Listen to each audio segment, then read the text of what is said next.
जहाँ high profile accounts हैं उस ब्रांच में अगर मूव होना हो तो क्या करना पड़ता है? से मुझे चाहिए कि जहाँ अमिताभ बच्चन जी का अकाउंट हो मैं उस ब्रांच में हूँ। हाई प्रोफाइल होने से यू विल वैकेंसी just होनी joking. चाहिए sir, I'm just vacancy joking. होनी चाहिए। I और agree. दूसरा ये पता ही नहीं होता, मतलब I know. As a staff You you have to be don't lucky. Know कि कौन सी ब्रांच में किसका अकाउंट है। Once you join us in the bank, कितने टाइम बाद ये एग्जाम होता है मैम? 2 साल। तो 2 साल, एंड ये exam basically internal to SBI होता है, that what you have learned for 2 years and the other public sector banks are giving good fight, great fight, है ना? Exactly. मुझे ऐसा लगता है कि कोई भी SBI ज्वाइन कर रहा है या कोई भी पब्लिक सेक्टर बैंक ज्वाइन कर रहा है तो उनको एक बहुत अच्छा प्लेटफॉर्म मिल रहा है। इन जनरल बोल रही हूँ कि most of the population don't understand, उनको पता ही नहीं है कि आप पैसे पर पैसा बना सकते हो। तो वो सिर्फ FD जानते हैं कि FD पर ब्याज मिलता है, पर FD के ब्याज पर आपको इंटरेस्ट भी देना पड़ता है, और इन्फ्लेशन को आप जोड़ लो तो आप में भी कई बार नेगेटिव रिटर्न पे भी।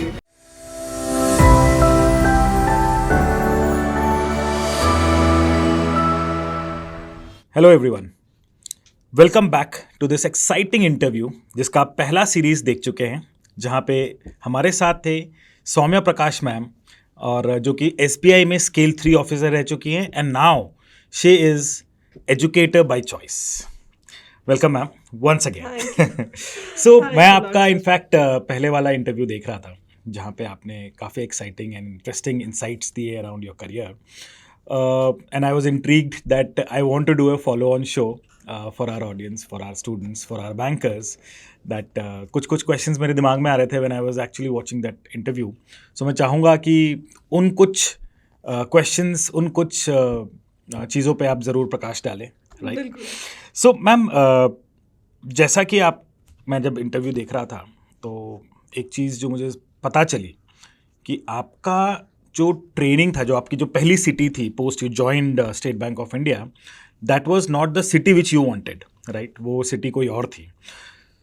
तो मेरे दिमाग में एक क्वेश्चन आया कि क्या कोई क्राइटेरिया होता है स्पेसिफिक जो कि बैंक डिसाइड करता है कि आपको ये सिटी देनी है या नहीं देनी है? I am sure that you would have given your options, you have given your preferences, but you still didn't get it.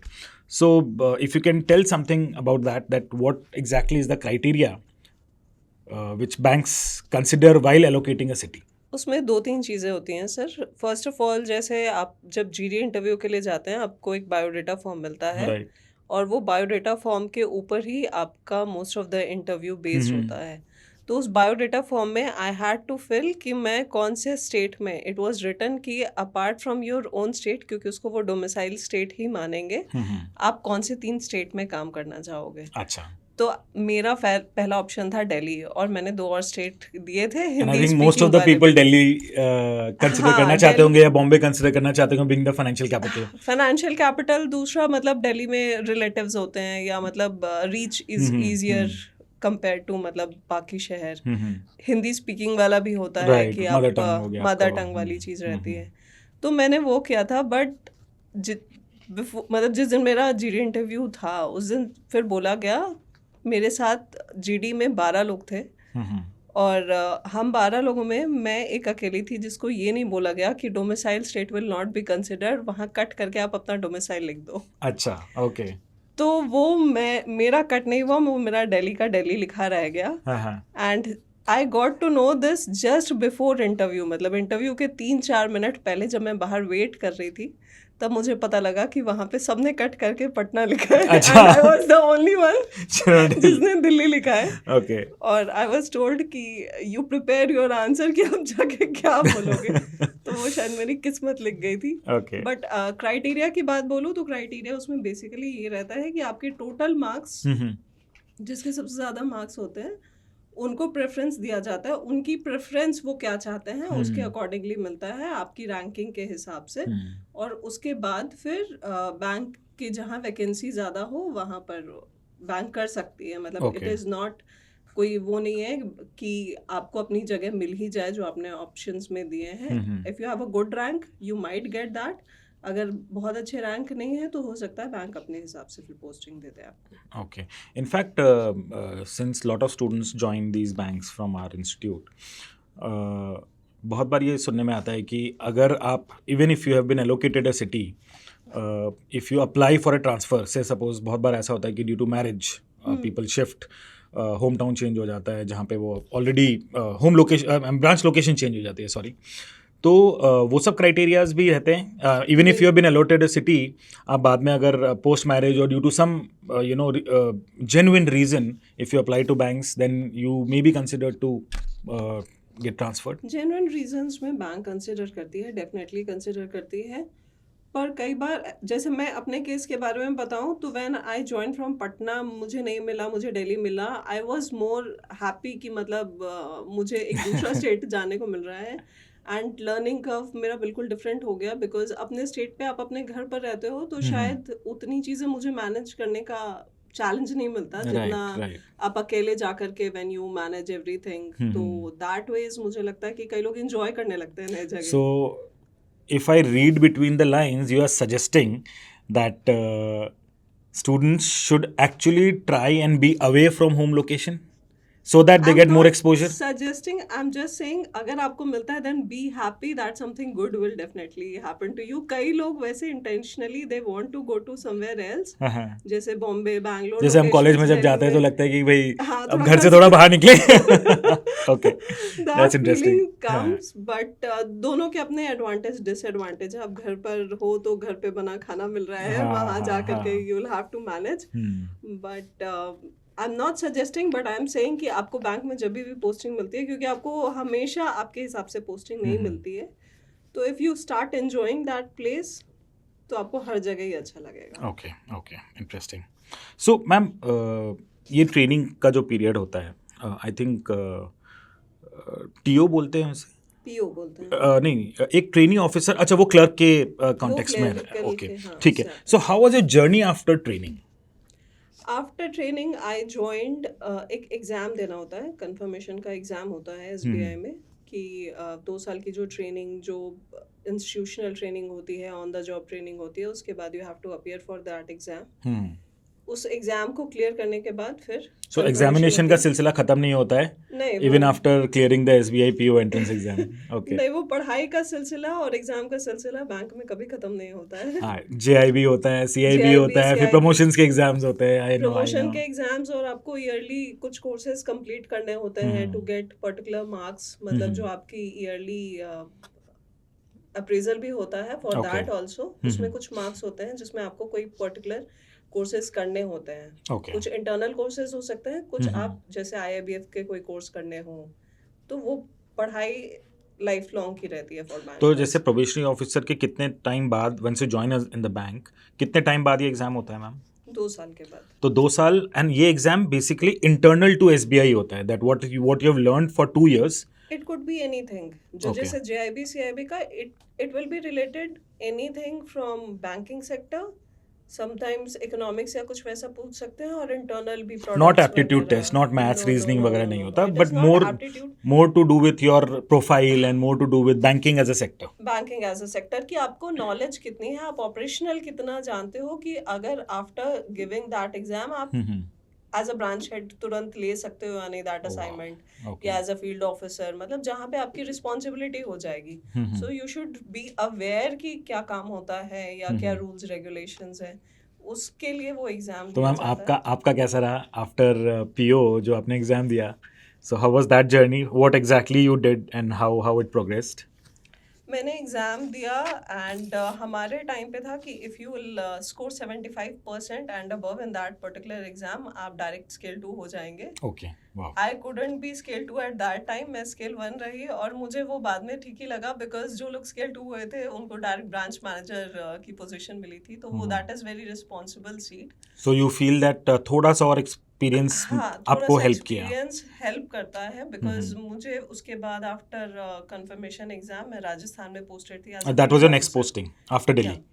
Okay, after training वो मेरी पोस्टिंग थी। मतलब ट्रेनिंग में आपकी रिस्पॉन्सिबिलिटी बहुत ज़्यादा नहीं होती, बिकॉज बहुत सारे चेक्स एंड बैलेंसेस होते हैं। जब आप एक्चुअल सीट पे होते हैं तो you have to actually work, and वो सारी रिस्पॉन्सिबिलिटी फिर आपके ऊपर आती है। तो ma'am, as a probationary officer, when you are in that training period, तो ये क्या मॉक ड्रिल्स जैसे होते हैं? से सपोज फॉर एग्जांपल आपको कोई लोन पास करना है, तो you are working alongside a branch manager, alongside your senior, but you are not the authority. ऐसा रहता है? Yeah, right. Okay. I'm not the authority. I will work under a field officer, branch manager या फिर जो भी चीज़ allotted है.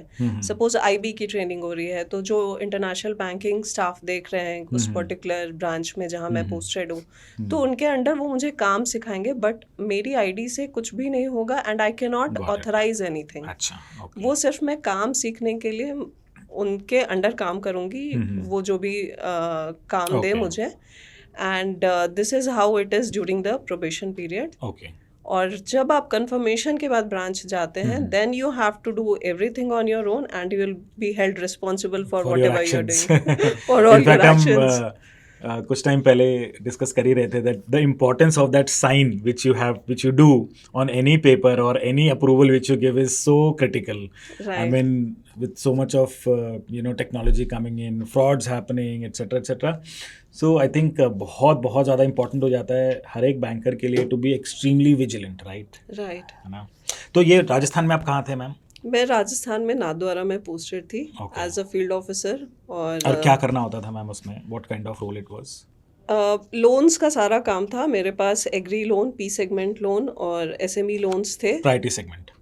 P segment is priority segment. No, P segment is personal segment. अच्छा, personal home segment. loan, car loan. Personal loans, okay. Home loan, car loan, जो भी individuals को जो लोन देते हैं. Agriculture is totally agriculture related loans and SME is small and medium enterprises के जो किसी शॉप के लिए दे रहे हो या तो आपको स्काउट करना पड़ता था ये लोन्स, मतलब जैसे field officer as in you have to go out in the market and figure out, या आपके पास एप्लीकेशंस आते थे and then you had to go to those applicants and identify कि उनका क्रेडिट वर्दीनेस कैसा है. कोई अगर शॉप के लिए लोन ले रहा है, इन्वेंट्री के लिए लोन ले रहा है तो वेयर हाउस जाके चेक करना, मतलब क्या इस तरीके का कुछ रहता था उसमें काम? सभी चीज़ें रहती हैं. अच्छा.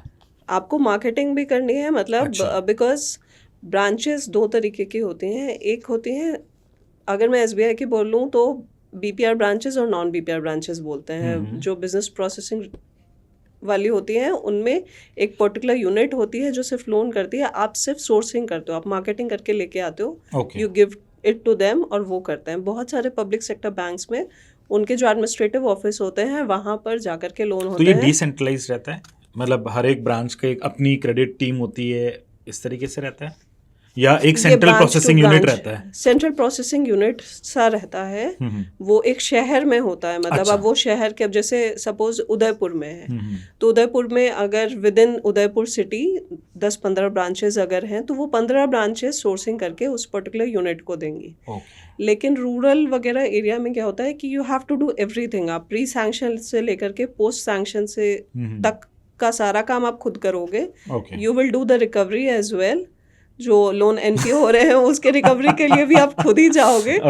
So that was again a different experience because agriculture loan के लिए मैं पूरे डिस्ट्रिक्ट, राजसमंद डिस्ट्रिक्ट के अंदर नाथद्वारा आता है, तो वो मैं पूरे डिस्ट्रिक्ट में मतलब जाती थी. और इसमें आप रिस्पॉन्सिबल होते थे, आपसे पहले जिन्होंने लोन दिया है उनकी, क्योंकि उनका कहीं और ट्रांसफर हो गया होगा तो वो रिकवरी भी आपके अंडर आ जाती है? वो रिकवरी भी मेरे अंडर आ जाएगी. रिकवरी जो भी NPA होने वाले हैं या अकाउंट्स, उसकी लिस्ट आती रहती है कि ये आपके प्रोबेबल NPA हैं जो NPA हो जाएंगे या इस पर्टिकुलर डेट को होने वाले हैं, तो दैट इज समथिंग वो आपको खुद ही करना होता है. ओके. तो और जहाँ तक मार्केटिंग की बात है वो डिपेंड करता है. कई बार ब्रांचेस में खुद आते हैं बहुत सारे, मतलब वॉक इन कस्टमर्स बहुत होते हैं, और किसी ब्रांच में यू हैव टू गो, आपको सोर्सिंग करनी होती है. यू मीट डिफरेंट ऑर्गेनाइजेशंस की जहाँ से आप कुछ लोन ला सको, कुछ डिपॉजिट ला सको. तो दोनों ही चीज़ें साथ साथ चलती है. ऑल्दो रोल रहता है केवल लोन्स का, लेकिन साथ डिपॉजिट भी कई बार होता है कि लोन के साथ वो भी आता है. तो I remember with during my days with banking industry, CASA हम बोलते थे कि भाई कासा का एक टारगेट होता था, देन डिसबर्सल का एक टारगेट होता था. बहुत ही I think with respect to learning, how I see it is, जो आपका एक्सपोजर एज अ ट्रेनी रहा and then actually moving to a branch in Rajasthan, जो लर्निंग कर्व रहता है when you are actually at ground, वो कहीं ना कहीं, जैसे हम जब पढ़ते हैं ना कि जैसे हमारे OP भट्ट साहब थे जो कि एक प्रोबेशनरी ऑफिसर थे, चेयरमैन बने SBI के. आई थिंक वो जो ग्राउंड लेवल पे जो लर्निंग आती है and then as you grow, I think nothing can beat that, है ना? Exactly, I totally agree. और मैं जब जीआईबी सीआईबी के लिए भी पढ़ाती हूँ, आई ऑलवेज से कि आप सिर्फ एग्जाम क्लियर करने के लिए मत पढ़ो, यू स्टडी फॉर नॉलेज। क्योंकि वो नॉलेज आपको ना एक्चुअली काम आएगा। बिकॉज कई बार ऐसा होता था कि कोई चीज़ ऐसे फंस गई या कोई चीज़ आपको नहीं समझ में आ रही, या आपसे सीनियर अथॉरिटी की तरफ से कुछ ऐसा लेटर आया, you can reply it only when you have knowledge, कि आपको वो नॉलेज है, आपने क्या क्या प्रिकॉशंस लिए, आपने अपना काम कैसे ढंग से किया। बिकॉज ऐसा भी नहीं है कि फ्रॉड में यू आर 100% लायबल। कई बार होता है कि कस्टमर का हुआ, बट बैंक ये ज़रूर चेक करती है कि आपने कितने प्रिकॉशंस लिए, जो लेड डाउन रूल्स रेगुलेशंस है वो आपने कितने फॉलो किए। तो कंप्लीटली एग्री। इनफैक्ट मैं भी हाल ही फिलहाल में पूरा सिलेबस चेंज भी हुआ है जीआईबी सीआईबी का, and I think they have not left anything. अब आई थिंक उस सिलेबस में कुछ बचा नहीं है जो हम जैसे बीबीए एमबीए जब हम करते हैं तो 2-2 साल में जो पढ़ते हैं वो 2 महीने में 3 महीने में हमें पढ़ के उसको पूरा क्लियर करना होता है। Right, and they have made it very comprehensive and it is good. ये बैंकर्स के लिए बहुत इंपॉर्टेंट है। बिकॉज मेरा अपना एक्सपीरियंस रहा है कि initially when you join as a probationary officer, एक थिंकिंग होती है दैट एक बार पब्लिक सेक्टर में जॉब लग गई तो लाइफ सेट है, सिक्योर्ड जॉब है। हाँ। बट लाइफ सेट जैसी चीज होती नहीं है एक्चुअल लाइफ में। You have to study, you have to learn. कई बार ऐसा होता है कि ठीक है, मतलब आप हर चीज थियोरी बेस पे ही नहीं जान सकते हो, प्रैक्टिसेस क्या है वो भी आप अपने आसपास के ब्रांचेस से, अपने कलीग से पूछ करके, अपने एडमिनिस्ट्रेटिव ऑफिस से पूछ के सीखते हो। तो वो ऑन ग्राउंड काम करने के बाद ही आता है, एंड यू लर्न दिस कि पूछना भी जरूरी है। Agreed. And in fact, see, even when in एक तो स्टेट बैंक ऑफ इंडिया हो या कोई भी बैंक हो, पब्लिक सेक्टर बैंक हो, they are competing with private sectors, right? And of course they are also very aggressive. So वो जो आप कह रहे हो कि लाइफ सेट है, वो वाली चीज़ कहीं ना कहीं वो मोमेंटम भी चेंज हो रहा है। State banks and the other public sector banks are giving good fight, great fight, है ना? मुझे ऐसा लगता है कि कोई भी एसबीआई ज्वाइन कर रहा है या कोई भी पब्लिक सेक्टर बैंक ज्वाइन कर रहा है तो उनको एक बहुत अच्छा प्लेटफॉर्म मिल रहा है। वो ट्रस्ट का, वो पूरे being the SBI being the largest bank, so I think वो एक जो ट्रस्ट मिलता है वो एक ऑलरेडी एक स्टेप आपको आगे कर देता है बहुत सारे बाकी बैंकर्स वगैरह से। तो उसको लीवरेज करना बहुत ज़रूरी है, और वहाँ पे अगर ये इस तरीके के जीआईबी सीआईबी के नॉलेज अगर टॉपअप हो जाए तो I think sky is the limit, and many people can actually reach that coveted post of being a chairman and MDs and CEOs of those. कई बार ये भी होता है कि आपको जब नॉलेज होती है तो आप कस्टमर सर्विस बहुत अच्छी दे सकते हो, क्योंकि आपको जब अपने प्रोडक्ट्स की, अपनी चीज़ों की नॉलेज नहीं है तो आप वो जब हाफ बेक्ड चीज़ें होती हैं देन उसका सारा कुछ कस्टमर एक्सपीरियंस ही है, सारा कुछ कस्टमर एक्सपीरियंस ही है।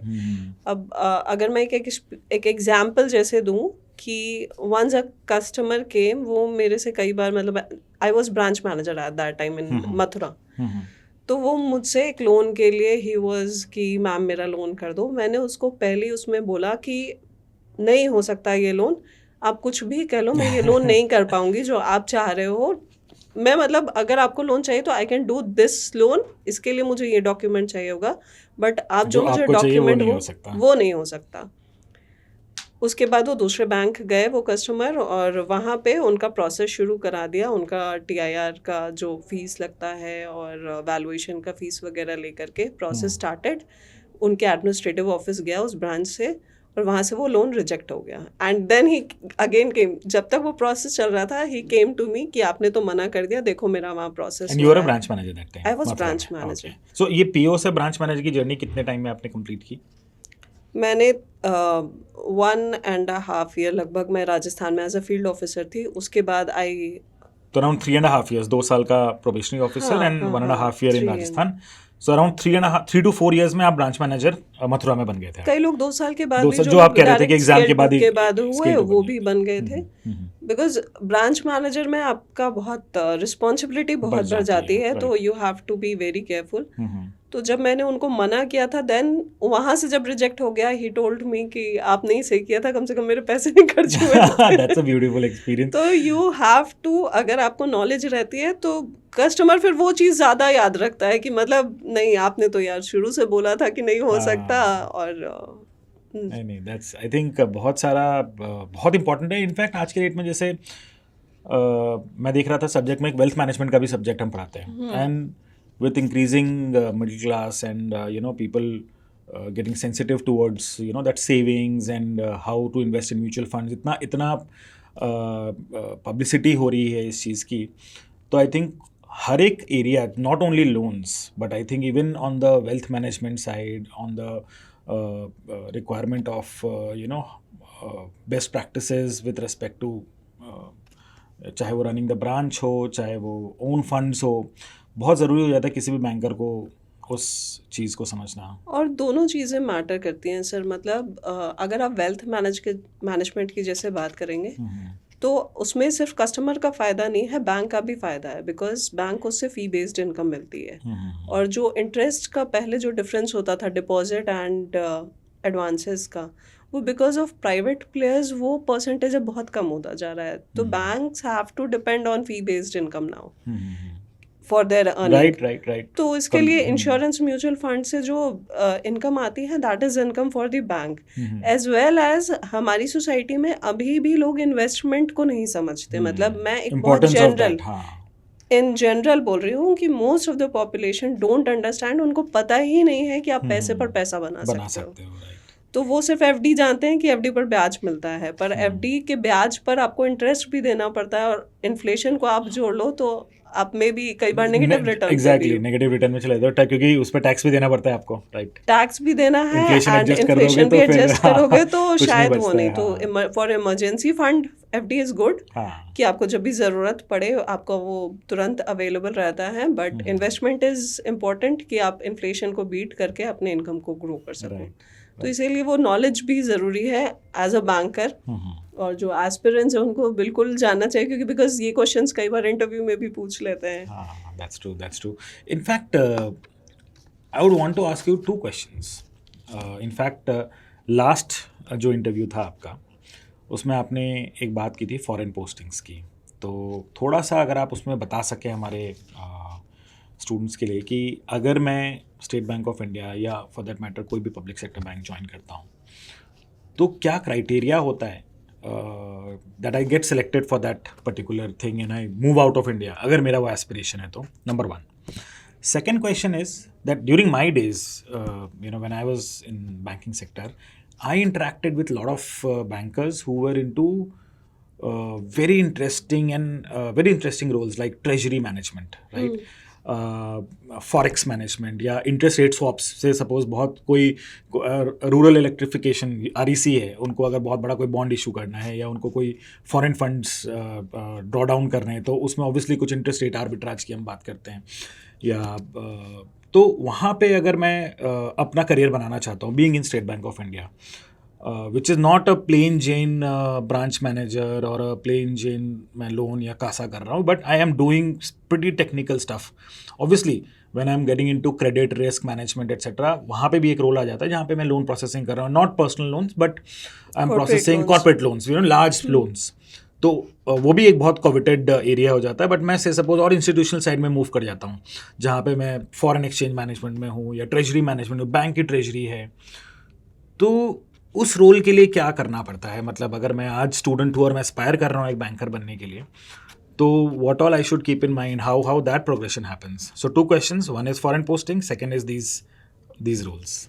दोनों का एक पहला स्टेप तो ये होता है कि वंस यू एंटर बैंक, आपको कुछ मैंडेटरी असाइनमेंट्स करने होते हैं, कुछ ऑपरेशनल सीट रिलेटेड, जैसे मैंने फील्ड ऑफिसर का किया, because you can not go directly मतलब इन ट्रेजरी और फॉरेन डिपार्टमेंट, क्योंकि आपको बेसिक थोड़ा सा बैंकिंग के बारे में समझना ज़रूरी है. What deposit side is, what liability side is, what asset liability mismatch वगैरह जो होता है उसको कैसे मैनेज करना. हाँ, बिकॉज वो चाहे आप फॉरेन में करो आप इंडिया में करो, बेसिकली हम लोन और डिपॉजिट पर ही काम कर रहे हैं. हाँ.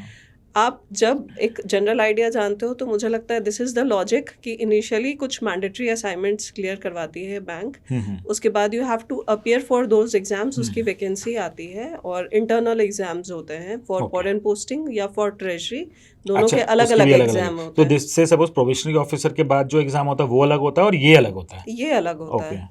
इसके लिए एलिजिबिलिटी क्राइटेरिया में you have to do certain mandatory assignments कि आपने अच्छा। अपना बीएम शिप किया हुआ है, ओके आपने नेक्स्ट प्रमोशंस के लिए किए हुए हैं, आपके अच्छा। सर्टेन नंबर ऑफ इयर्स हो चुके हैं बैंक ओके में, okay because at that time also अगर कोई इंडिया लीव कर रहा होता है तो they sign a bond with the bank, तो उसके लिए भी वो कि वहाँ मैंडेटरी जाके होता कोई है। और जॉब में स्विच ना कर ले हो। हाँ, कोई और राइट जॉब में स्विच ना कर ले, एंड थोड़ा आइडिया भी लग जाता है कि जब आप ट्रेड फाइनेंस, बिकॉज आप बाहर जाएंगे तो you will be dealing with trade finance right कि राइट लेटर ऑफ क्रेडिट क्या होता है, बैंक गारंटी क्या होती है, ओके और थोड़ा आपको आइडिया रहता है डिपॉजिट एडवांसेस दोनों साइड का, बिकॉज वहाँ भी जो ब्रांचेस होती हैं वहाँ पे भी थिंग्स आर लाइक दैट कि मतलब एक एडवांसेस का सेक्शन होगा, डिपॉजिट का सेक्शन होगा। और ट्रेजरी जो है, ट्रेजरी के लिए भी जैसे मैंने बताया एग्ज़ाम देना पड़ता है, और एग्ज़ाम दे करके उसमें भी अलग अलग डिपार्टमेंट्स होते हैं। एक जो एक्चुअली डीलिंग रूम में होते हैं, डीलिंग हाँ जो रूम में they bond buy and right they buy sell, and sell bonds हाँ एंड उसके लिए फिर currencies and bank all everything हाँ ट्रेनिंग देती है, एंड उसके बाद फिर वहाँ जा कर के दे स्टार्ट वर्किंग। और कुछ होते हैं जैसे फॉरेक्स की भी ट्रेडिंग होती है जिस तरीके से, तो वो भी डीलिंग रूम की तरफ राइट से हुए। राइट उसमें कुछ मार्केटिंग रोल्स भी होते हैं जहाँ पर you on board corporates, okay तो वो उसमें आपको प्रोडक्ट्स जानना ज़रूरी है, and you market it to the corporate कि आपका अगर ऐसा कोई काम है देन स्टेट बैंक में ऑनबोर्डिंग आप कर सकते हो कि आप हमारे थ्रू रूट करो उसको। ओके तो मैम जो इस तरीके के रोल्स में होते हैं obviously I am not talking about those who are moving outside India क्योंकि वहाँ तो थोड़ा सा आई एम श्योर पीपीपी के बेसिस पे कुछ सैलरी वगैरह का रिवीजन होता होगा राइट परचेजिंग पावर के बेसिस पे but if I am in a role like dealing room में हूँ मैं ट्रेजरी में हूँ या फॉरेन एक्सचेंज में हूँ और आप और मैं फॉर एग्जांपल एक ही टाइम पे बैंक ज्वाइन करते हैं तो बट आपसे सपोज एक ब्रांच मैनेजर के role more on the retail side चले गए मैं more on the corporate side चला गया एंड हम दोनों same as a probationary officer join किए थे तो क्या दोनों की growth path in terms of salary and maybe future prospects कुछ चेंज हो जाते हैं या वो सेम ही रहते हैं so basically my question is that क्या एक प्रोबेशनरी ऑफिसर दो प्रोबेशनरी ऑफिसर की जो जर्नी होती है ना बैंक क्या वो सेम रहती है या वो डिफर कर सकती है इन terms of in which department I and up it will always be different, किसी का भी पाथ एक सा नहीं होगा, because it will depend on what kind of branches you get. Okay अब ब्रांचेस आप एक रूरल की ब्रांच वो में मेरे भी हाथ हो में नहीं सकते होती हैं, वो आपके हाथ में हमेशा हो नहीं सकती, बिकॉज वो वैकेंसी के ऊपर डिपेंड करती है कहाँ ब्रांचेस खाली हैं, कहाँ पे रिक्वायरमेंट है स्टाफ की। तो वो जैसे होता है कि आपकी एक रूरल ब्रांच है, या आप उदयपुर जैसे सिटी में हो या मुंबई जैसे सिटी में हो, आप पॉश एरिया में हो, आप पार्लियामेंट स्ट्रीट में हो, तो that journey will be obviously be very different. because you are dealing with different kind of accounts and accounts, आपके right, क्लाइंटल डिफरेंट होंगे। different अब होंगे। जैसे जो लोग बहुत हाई प्रोफाइल ब्रांचेस में होते हैं जहाँ जजेस हों आपके कस्टमर्स या फिर एमपीज हों, तो वहाँ पर उनकी एक कंप्लेंट भी शायद टॉप मैनेजमेंट बर्दाश्त ना करे। हाँ। वैसे वो किसी ब्रांच की नहीं करती, बट वो प्रायोरिटी थोड़ी सी Right. डिफर कर जाती है। और as far as treasury is concerned and branch is concerned, उसमें सबकी अपनी लाइकिंग होती है कि you want to go into treasury because वो एग्जाम देना होता है, दैट इज जो टाइम इन्वेस्टमेंट हार्ड वर्क जो पढ़ाई जो करनी पड़ेगी वो फिर अलग स्केल की हो जाती है अलग एंड स्केल बहुत रिगरस रहता है because you have to be updated every day मेरे से सपोज जापान में क्या चल रहा है यूएस में क्या चल रहा है मेरे को रियल टाइम बेसिस पे पता हो because that will eventually impact my own books because I am dealing in foreign exchange. वो शायद एज अ ब्रांच मैनेजर आपको इम्पैक्ट ना करे, लेकिन आपको अगर उस वैसी सीट पर है वहाँ पर सैलरी आपको स्केल के हिसाब से ही मिलती है। फॉरेन में आपको थोड़ा वहाँ पे परचेजिंग पैरिटी के हिसाब से मिलती है, बट ट्रेजरी वगैरह में it is up to scale कि आप किस स्केल पर वहाँ काम कर रहे हैं, आप स्केल 4 हैं या स्केल 3 हैं, इट डिपेंड्स ऑन दैट। और करियर पाथ ये रहता है कि if you have worked in multiple departments, तो जब आप टॉप मैनेजमेंट में जाते हो, मतलब स्केल 6 डीजीएम ऑनवर्ड्स, आप बिकॉज आप देखोगे एसबीआई के जो भी चेयरमैन अब तक रहे हैं वो सारे प्रोबेशनरी ऑफिसर्स रहे, तो उनके लिए एज अ चेयरमैन उनको अपने पूरे ऑर्गेनाइजेशन के डिपार्टमेंट में पता होना चाहिए। तो हर एक जगह क्या चल रहा है, तो आप अगर 4-5 डिपार्टमेंट का अच्छा काम आप जानते हो, then that becomes advantage promotions के लिए, स्पेशली इन टॉप मैनेजमेंट वो प्रमोशन में बहुत काम आता है।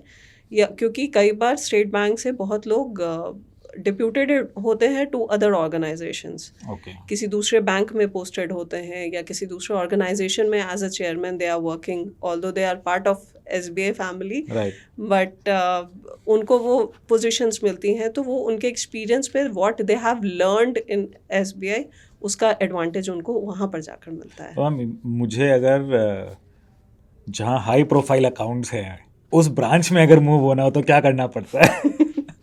से मुझे चाहिए कि जहाँ अमिताभ बच्चन जी का अकाउंट हो मैं उस ब्रांच में हूँ।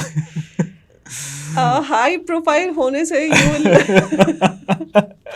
वैकेंसी होनी चाहिए सर, वैकेंसी होनी चाहिए। और दूसरा ये पता ही नहीं होता, मतलब as a staff you don't know कि कौन सी ब्रांच में किसका अकाउंट है। नहीं ये भी मुझे याद है। सो अर्ली डेज जब when I was doing my MBA तो हमारी समर इंटर्नशिप होती थी, तो I will not name the organisation where I was doing. So अब समर इंटर्न में क्या होता है कि भी ठीक है, एक लिस्ट पकड़ा दी गई हमें कि भाई कॉल करो जरा इनको, पता करो ये they are dead accounts and revive करो इनको। तो क्या हुआ, एक मुझे नाम एग्जैक्टली आया, एक्चुअली वो किसी फिल्म स्टार की वाइफ का नाम था, तो मुझे नहीं पता, मैंने कॉल किया और उन्होंने नाम लिया XYZ के यहाँ से हम बोल रहे हैं। आई वाज लाइक नहीं मुझे इनसे बात करनी है। कह रहे नहीं इनसे नहीं बात कर सकते। Supposedly now they are in the they have now started their political career, but उस समय एक फीलिंग आई कि अरे भाई ये तो बड़ी अच्छी ब्रांच है, यहाँ पे सारे फिल्म स्टार्स के अकाउंट है। मैं एक और एक्सपीरियंस शेयर करती हूँ सर, इसके related he. I was posted in Mathura जब ब्रांच मैनेजर थी मैं, और मथुरा के जिस ब्रांच में थी it was a rural branch.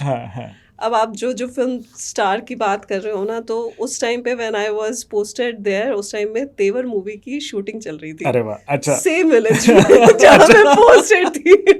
And since I was a branch manager, तो मुझे वहाँ के जो उनके सिक्योरिटी के लिए जितनी पुलिस फोर्स मिली हुई थी वो मेरे ब्रांच की बिल्डिंग के बिल्कुल सामने में वो रुके हुए थे, तो दे ऑल न्यू कि मैं ब्रांच मैनेजर हूँ। ओके। उनकी जितनी क्रू की टीम आई हुई थी वो ब्रांच के ATM से they used to withdraw cash या आते थे चेक लेने के लिए। तो ऑल्दो मेरा डायरेक्ट इंटरेक्शन कई बार नहीं रहता था उनके साथ, but they knew that I am the branch manager. तो मैं तेवर की मूवी की शूटिंग देखने जाती थी एंड मुझे अपॉर्चुनिटी मिली कि मैंने फोटो खिंचवाई थी अर्जुन कपूर और सोनाक्षी सिन्हा के साथ। अरे वाह। एंड अर्जुन कपूर सेड कि मुझे सिर्फ ब्रांच मैनेजर के साथ फोटो खिंचवानी है। तो you never know when this happens. नहीं सही बात है। तो मैम जैसे मैंने शुरुआत की थी इस इंटरव्यू की कि भी now you are educator by choice, right? And in fact in one of our earlier interaction you said that आपने अपना JIB CIB first couple of years of your joining the bank you had cleared it, first year में ही clear कर लिया था, in fact back to back attempt में। As a educator now, what message you would want to give to our students who are not yet bankers and those who have joined the banks? So I'm sure with respect to banking as a career, everybody knows that this is one of the most coveted career and financial industry. This is going to stay here. Banking industry is going to stay, and चाहे कि fintech आ जाए, चाहे but what we are talking about is the probationary officer and the how they grow in the career. That is here going to stay. But as a message to those who are already in the bank and those who want to get into the bank, what would be that one message you would want to give them? Banking career जो मुझे अपने experience से समझ में आया, because बहुत risk involve होता है। आप किसी के पैसों की जिम्मेदारी ले रहे हो आप, right. तो जिस तरह से डॉक्टर्स को लाइफ लॉन्ग पढ़ना पड़ता है बिकॉज वो किसी की लाइफ की जिम्मेदारी ले रहे हैं, तो बैंकर्स फाइनेंसेस की जिम्मेदारी ले रहे हैं और पूरी इकोनॉमी आपके ऊपर डिपेंड करती है, बिकॉज आपकी एक गलती से यू नेवर नो कि the whole economy could collapse. और ये बहुत सारे जो पिछले सालों के फ्रॉड्स वगैरह रहे हैं कई जगह, बहुत सारी कंट्रीज़ में, या जैसे सब प्राइम क्राइसिस हुआ था, तो वहाँ पे बैंक वाज इन्वॉल्व। और वो वहाँ पे वही होता है कि हाउ बैंकर्स वर वर्किंग, या किस तरह से काम कर रहे थे, बेस्ट प्रैक्टिसेस जो होते हैं। तो वो जानने समझने के लिए you have to study, and JIB CIB gives you that knowledge. मुझे लगता है एक बहुत अच्छा आपको ओवरऑल व्यू मिल जाता है बैंकिंग का when you do JIB CIB. तो फॉर बैंकर्स सैलरी इंक्रीमेंट तो डेफिनेटली मिलती ही है. आपके PF पे असर होता है, आपके हर एक प्रमोशन में दैट चेक कि आपका JIB CIB क्लियर है या नहीं, and that gives a different signal. Suppose आप खुद हो इंटरव्यू पैनल में, and if we are 2 batchmates जो साथ में इंटरव्यू पे आने वाले हैं, एंड यू कुड सी कि मैंने फर्स्ट ईयर में JIB CIB कर लिया और मेरे जो दूसरे बैचमेट है सपोज उन्होंने नहीं किया हुआ है, तो as a interviewer you will have a better, मतलब एक वो ना एडवांटेज हो जाता है कि अच्छा इसने she cleared her paper in first year, तो वो हर प्रमोशन में आपको काम देता है. नॉलेज के साथ साथ एक इंटेंट भी दिखता है कि Intent, of the you want to banker कि learn. That you want to learn and you want to be aggressive about your growth and career. And जो भी बहुत अग्रेसिव होते हैं या मतलब विद इन अपने बैचमेट्स भी मैंने देखा है, they keep on learning, they keep on doing courses, तो दे डोंट स्टॉप लर्निंग. और बिकॉज दे नो कि कहीं ना कहीं इस चीज़ का वर्क प्रमोशंस में आगे भी थोड़ा असर करता है. And I think that goes for even those who are not yet bankers also. हाँ, I mean, their learning definitely. should not stop. ठीक Their है, हम learning should not maths, stop. reasoning, English वगैरह सब कर रहे हैं, but actually knowing about what is going in and around you. I mean, at the end of the day, we are all social animal. हमें पता Right. होना चाहिए कि क्या चल रहा है हमारे. और I think इंटरव्यू पैनलिस्ट को यही वो देखना चाहते हैं कि how much you are aware. कई लोग And I ऐसे think भी होते हैं. मैम एक और चीज़ जो मैंने पढ़ा है, जो JIB वाला जो कोर्स है, if I am not a banker, then still I can give, but that will be a diploma in banking and finance. And do you think that helps in be it my my selection at the time of interview? ये मेरे को help करेगा अगर मैं ऐसे suppose before hand ही अगर मैं DBF कर लेता हूँ तो? बिल्कुल वो करता है, बिकॉज वहाँ पे भी इंटरव्यू पैनल आपका देखते वैसे ही हैं व्यू कि करते आप हैं हाँ कि कितने कि सीरियस हो आप इस कितने सेक्टर को लेके इस and इस सेक्टर को growth, लेकर के आपकी नॉलेज है या नहीं है. बिकॉज बहुत सारे क्वेश्चंस इंटरव्यू में ऐसे पूछे जाते हैं जहाँ वो चेक करते हैं कि आपको ओवरव्यू है या नहीं बैंकिंग इंडस्ट्री या इकोनॉमी के बारे में, आप क्या जानते हो. या फिर कई बार इंटरव्यू में पूछ लेते हैं कि RBI की अभी रिसेंटली ये पॉलिसी आई थी, what do you think about it. तो जो वो आपकी अंडरस्टैंडिंग बढ़ जाती है if you do this diploma in banking and finance. Secondly this is equivalent to JIB, तो आपको वो इंक्रीमेंट आप जैसे ही SBI या किसी भी पब्लिक सेक्टर में ज्वाइन करोगे you will get that benefit also. तो आपको JIB फिर करने की ज़रूरत नहीं है. यू विल तो अगर मैंने डिप्लोमा कर directly लिया there. तो इवन प्राइवेट सेक्टर में मेरे को हेल्प हो जाती होगी फिर तो, हेल्प होती है. है ना? बिकॉज रेलेवेंट इंडस्ट्री का मैं एक कोर्स कर रहा हूँ राइट. एंड मैं अगर उसको क्लियर कर लेता हूँ तो कहीं ना कहीं मेरा CV, जैसे आपने कहा कि 2 प्रोबेशनरी ऑफिसर्स साथ में इंटरव्यू देने आए हैं और एक के पास JIB CIB क्लियर है और एक के पास नहीं है, तो ऑब्वियसली CV जो हम बोलते हैं उसमें वेट जिनका ऑलरेडी कुछ एडिशनल क्वालिफिकेशन वगैरह है वो उनको बेटर रहता है. उनको बेटर रहता है बिकॉज अगर प्राइवेट में आप देखें तो दे विल ऑल्सो नो कि मुझे कुछ चीज़ें इनको नहीं सिखाने की ज़रूरत है. They know because they have clear this paper.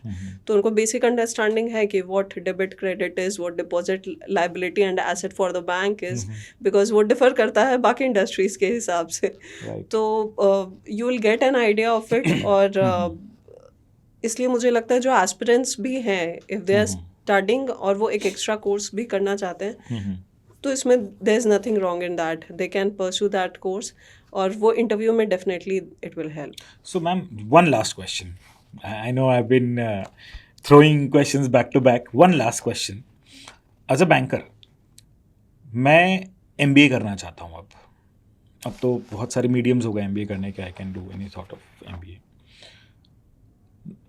Do you think that first of all doing any higher education, not necessarily MBA, any higher education along with my job, is it advisable and is it possible? Possible more in terms of timing and जो rigorous job profile रहता है, is it possible with respect to that? And is it advisable that yes, somewhere it will help because अब जैसे जितने भी probationary officers join होते हैं उसमें basic criteria is a graduation. So lot of graduates also join. Though मैंने bank join कर लिया, now I have a job, but do you think that further pursuing higher studies along with my banking job, is it advisable and is it possible? Possible के लिए तो possible बनाना पड़ता है because it depends on person to person. Intent, हाँ, intent अपना पे कितना, बहुत ज़्यादा डिपेंड करता है, बिकॉज अगर आप नहीं टाइम निकाल पाओगे तो उसके लिए कोई कुछ नहीं कर कोई कुछ सकता। नहीं कर सकता। तो यू डिसिप्लिन वाली चीज़ है। डिसिप्लिन वाली चीज़ है कि how you manage your time, because family को भी टाइम देना है, you have your work also, और उसके बाद पढ़ाई करना, तो that is going to be difficult, but you if you have that passion for learning then you will do it anyhow. और वो करते भी हैं, बहुत सारे लोग कर रहे होते हैं। मैं DGM लेवल पर भी जानती हूँ, दे डू CFA FRM जैसे courses after doing MBA during their मतलब सर्विस, वो साथ में वो लोग कर रहे होते हैं। तो नो मतलब बहुत स्टडी शुड नॉट स्टॉप, हाँ, लर्निंग शुड नॉट स्टॉप। वो आपके इंटरेस्ट के ऊपर भी डिपेंड करता है कि आपका इंटरेस्ट किस में। सपोज बैंकिंग में जाने के बाद यू हैव, उसके बाद फिर मल्टीपल स्ट्रीम्स होती हैं बैंकिंग में भी। हम लोग सिर्फ ब्रांच बैंकिंग जानते हैं या रिटेल जानते हैं, बट उसमें भी बहुत सारी चीज़ें हैं जहाँ आपका इंटरेस्ट हो सकता है कि मुझे ये पर्टिकुलर चीज़ बहुत अच्छी लग रही है, सो आई विल परस्यू समथिंग, कोई कोर्स ऐसा कि मैं इसमें ही आगे बढ़ूं, या मुझे ऐसी ही कोई सीट मिल जाए, या ऐसा कोई डेजिग्नेशन या ऐसी ब्रांच मिल जाए जहां मुझे ये काम करने को मिले। जैसे कई लोगों को क्रेडिट बहुत पसंद आता है, तो CCP वगैरह कुछ, तो CCP वगैरह तो चलो एक सर्टिफिकेशन प्रोग्राम है, but then I am sure there are many risk और रिस्क मैनेजमेंट से रिलेटेड कोर्सेज होते हैं, फाइनेंशियल रिस्क मैनेजमेंट कोर्स होता है, FRM CFA कई लोग करते हैं। जो लोग ट्रेजरी वगैरह में जाना चाहते हैं, दे डू CFA, क्योंकि एंड CFA वगैरह तो इंटरनेशनली रिकॉग्नाइज्ड कोर्सेज हैं। और फिर जब ये फॉरेन जो सर्टिफिकेशन वगैरह होती हैं, जो स्टॉक मार्केट की सर्टिफिकेशन है, म्यूचुअल फंड की सर्टिफिकेशन है, ये सब तो इनिशियल लेवल पे तो मैंडेटरी है, मैंडेटरी कर लेते हैं, मतलब because as a we are working as mutual fund distributor also. Okay, insurance भी हमें उसके एज लिए अ ब्रांच में भी देनी होती प्री है। क्वालिफिकेशन ही चाहिए होता है। If you are distributor then you need to do an AMFI certification. AMFI certification तो ये हमें प्रोबेशन के टाइम पे ही बोलते हैं कि आप कर लो। अच्छा, तो हमने प्रोबेशन के टाइम पे ये कर लिया था। इंश्योरेंस के लिए जैसे CIF हो गया, या फिर म्यूचुअल फंड के लिए एमफी वाला कोर्स हो गया। तो यूजुअली मोस्ट ऑफ द जो प्रोबेशनर्स होते हैं वो ड्यूरिंग उस टाइम पे ही कर लेते हैं। फिर जब मैं ब्रांच हेड थी तो मैंने अपने स्टाफ को भी, जो जूनियर स्टाफ थे उनको भी मैं इनकरेज करती थी कि आप कर लो, बिकॉज आप फिर कस्टमर्स को बोल पाओगे, बिकॉज यू हैव नॉलेज कि हर बात मैं नहीं बोलूँ, आपसे भी जो कस्टमर इंटरेक्ट कर रहे हैं यू कैन टेल देम।